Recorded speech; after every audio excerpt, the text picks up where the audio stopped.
დავა საავტორო უფლებებზე ფოტოხელოვანი გოგა ჩანადირი ერთ-ერთი წიგნის ავტორს უფლებების დარღვევაში ადანაშაულებს. საუბარია გამომცემლობა კლიოს მიერ გამოშვებულ წიგნზე სახელწოდებით საქართველოს 100 ღირსშესანიშნაობა, სადაც ფოტოგრაფის მტკიცებით მისი ფოტოები ავტორის ნებართვის გარეშე მოხდა.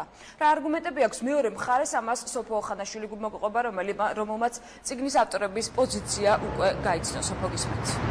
წიგნის ავტორები გოგა ჩანადირის ბრალდებებს არ იზიარებენ, ისინი ამბობენ, რომ ფოტოხელოვანის არც ერთი ნამუშევარი მათ გამოცემაში არ გამოქვეყნებულა, რაც შეეხება იმ სურათებს, რომლებიც წიგნში მოხდა ავტორების განმარტებით, ეს არის მათივე გადაღებული ნაწილი კი მათ მიიღეს ოფიციალურად დაცული ტერიტორიების ეროვნული სააგენტოდან და ამ წუთებში უკვე გრძელდება და განიხილება საავტორო უფლებების დაცვის საზოგადოებაში, რომელსაც გოგა ჩანადირმა საავტორო უფლებების დაცვის მიზნით მიმართა.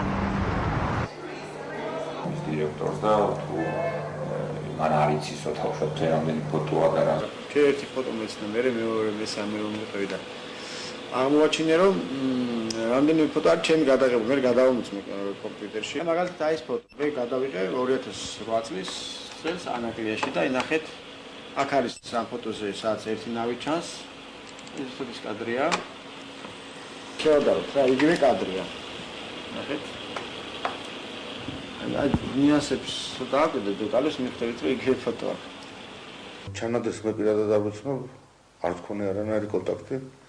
უბრალოდ დაგვჭირდებოდა სხვისი ფოტოები, ჩვენ თვითონ გვაქვს უზარმაზარი არქივები და იქით შეგვიძლია მივაწოდოთ ნებისმიერ სურათს. ყოველგვარი ანაზღაურებისა და ყოველგვარი სასწრაფო. ასოციაცია დღესდღეობით სწავლობს ამ საკითხს, შესწავლის პროცესში იმყოფება და იმ შემთხვევაში თუ დადასტურდება საავტორო უფლების დარღვევა და მართლაც ბატონი გოგას ფოტომასალაა გამოყენებული ამ წიგნში, დამღევს ანუ კონკრეტულ გამომცემლობას, რომელმაც ეს წიგნი გამოსცა, მოუწევს საავტორო ჰონორარის გადახდა კანონმდებლობით დადგენილი ოდენობით, იმისთვის რომ საავტორო უფლება იყოს დაცული და ავტორმა მიიღოს შესაბამისი ჰონორარი. იმ შემთხვევაში თუ დადასტურდა, რომ ფოტოხელოვანი გოგა ჩანადირის ფოტოები გამოყენებულია წიგნში, მაშინ წიგნის ავტორებს უკვე ფულადი კომპენსაციის გადახდა მოუწევთ. მადლობა სოფოს იყო სოფო ოხანაშვილი, რომელიც მოაბეს პირდაპირ